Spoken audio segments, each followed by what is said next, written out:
Hello, let's talk about Bowser's role in all this. Bowser, at the beginning of the game, says something like, "Welcome to my new galaxy," or "I'm going to welcome you, Peach, to the inauguration of my new galaxy, the creation of my new galaxy," something like that.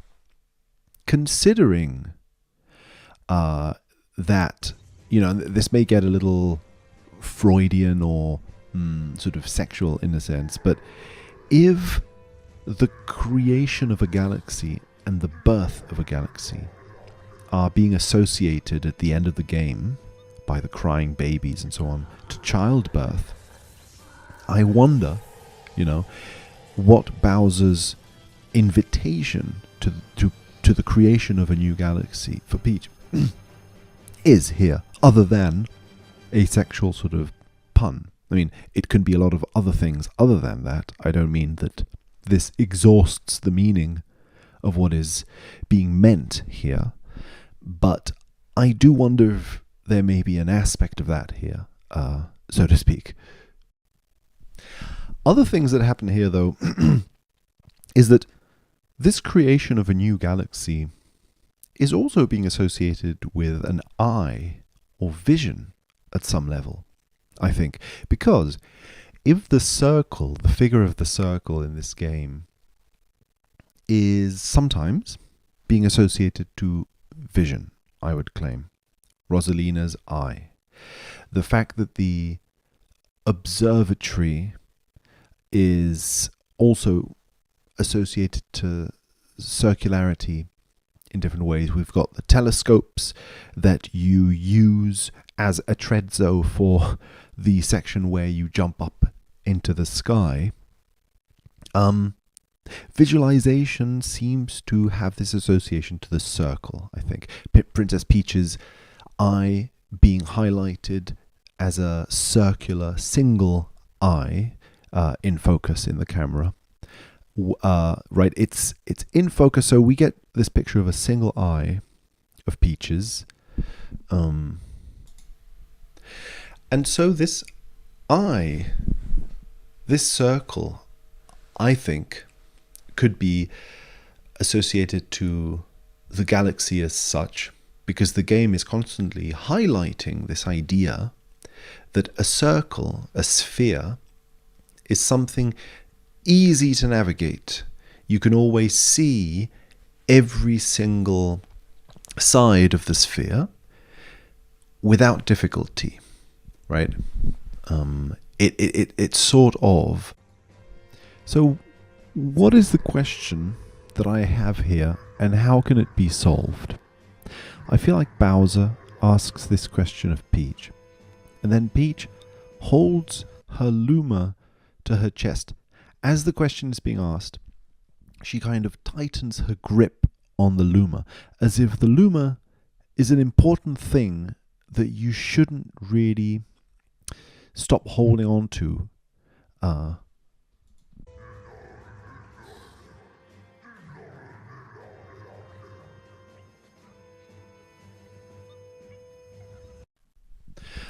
Okay, I finally watched Rosalina's picture book section of the game, which I had never watched before. So, have a few things to comment, because I think it's very interesting considering what we've been talking about. It seems that the picture book details the story of a girl whom, you can assume it's Rosalina. You might even assume it's Peach. I'm not really sure, but she goes up into the skies to help a Luma find its mother, the celestial mother, they call it. From the outset, there's this idea of a mother figure that's sort of non-human, celestial, kind of, non-human in some way. Celestial. I'm just repeating the same thing. Okay, it's hard to be concise with this because there was so much information. But, so there is this idea of the mother. When she goes out there to help the Luma find its mother, she suddenly realizes that she is never going to see her mother again. Because in the act of helping the Luma go out into space, she's gone away. The little girl has gone away from her home world and from her mother. So she starts realizing, oh, I'm going to miss my mother. So in the act of helping a little child find its mother, I have sort of gone away from my own mother. There's this sort of paradoxical thing going on there. This then gets resolved when the little girl decides that she will be a mother figure to this child. So by adopting herself the role of the mother that she has sort of abandoned back on Earth, or lost, she becomes somehow saved from that grief in a way. And okay, just a sec. There's a bunch of sort of specific details I want to mention about this story. One is that the Lumas feed through star bits. I think this is established at the beginning of the game in the first few dialogue sections. Okay, from what I can tell, the power stars are what kind of keep the whole situation alive.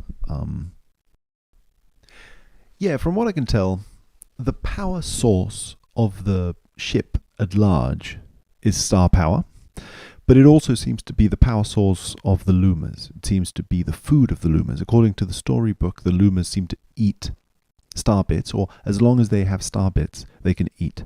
And star bits are bits of power stars, I'm assuming, because at the beginning of the game, we get told that the Star Festival in the Mushroom Kingdom, blah, blah, blah, they can gather a lot of star bits, put them together, and make a big power star out of them. And then those power stars can, as I can tell, they get put into the beacon, which then powers the ship. So there's a lot of sort of parts being made into greater holes, and then those holes being made into even greater holes, kind of thing going on. And so, Princess Peach, Rosalina, all of this stuff. Okay. Yes, what I wanted to say was these star bits are equated by the storybook and by the Lumas to tears, to the tears of the girl in the storybook. This is interesting to me in a few ways. First of all, again, as I keep saying, I may be oversaying this, but this game is directed by the same guy who let's get my facts straight. Yeah, I keep name dropping this, Yoshiaki Koizumi, maybe a bit too much, because in game teams things get spread around. Anyway, he worked as a designer on Majora's Mask. In a sense, it doesn't really matter, but he worked on Majora's Mask, and Majora's Mask also has this theme of tears, the tears of the moon, that are at the same time jewels or crystals of some kind. So I find it interesting that it appears here as well. An equation between tears and crystals that are parts of stars. Because the other thing that it suggests, because in the picture book, by the way, when Rosalina first cries, the Luma doesn't know what tears are, so it's confused. It thinks they are star bits, and Rosalina says, no, they're not star bits, they're tears. But then later on in the book, there are other sections where, knowingly, in a sort of joking way, they refer to these resemblances between tears and star bits. Anyway, that sort of means, in a way, that if star bits are things, I suppose, that become unattached or emanate from star power, then if tears emanate out of an eye, it could equate the eye with a star as well, with a power star in this particular way. So, another thing that catches my eye about this storybook, um, well, you can see pictures of the girl with her mother, like memories of the past, because the mother is said to have passed away. She's buried under a tree in this story. In fact, the picture that shows that tree where she's buried also shows the setting sun just behind the tree, as if, what's under the tree is the sun that's descending down under the tree. The mother had previously compared herself to the cycles of the sun and the moon and day and night and so on. But in any case, when we see this mother figure, the girl is shown to be holding like a sleeping, like a teddy bear plushie of a teddy bear of a bunny, right, of a rabbit. So her rabbit is this thing that she uses to fall asleep and hugs close to her to help her fall asleep, like a very personal kind of object. And this motion of hugging it to your heart, I think, is interesting. There's a moment where we're shown the girl sleeping with the bunny plushie on one side and a Luma on the other, as if they're, two kinds of the same thing. When she's crying, in fact, when she sort of breaks down crying after thinking about her mother and realizing she won't see her again, or thinks that she won't see her again, right? But a rabbit is precisely the first thing we see a Luma transform into. So a Luma and a rabbit are already from the beginning kind of replaceable one for the other in a way.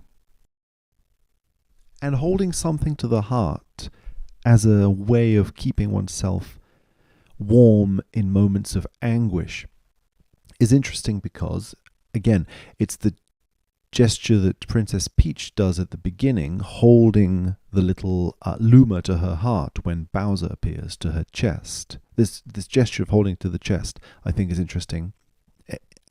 And in fact, the little girl says, when she realizes that maybe she is a mother to the Lumas and can care for them, and there's some sort of replacement then with the role of the mother in her head, it almost feels like she then feels that she can't be so alone now that she's a mother to the Lumas, as if she has become her own mother or something.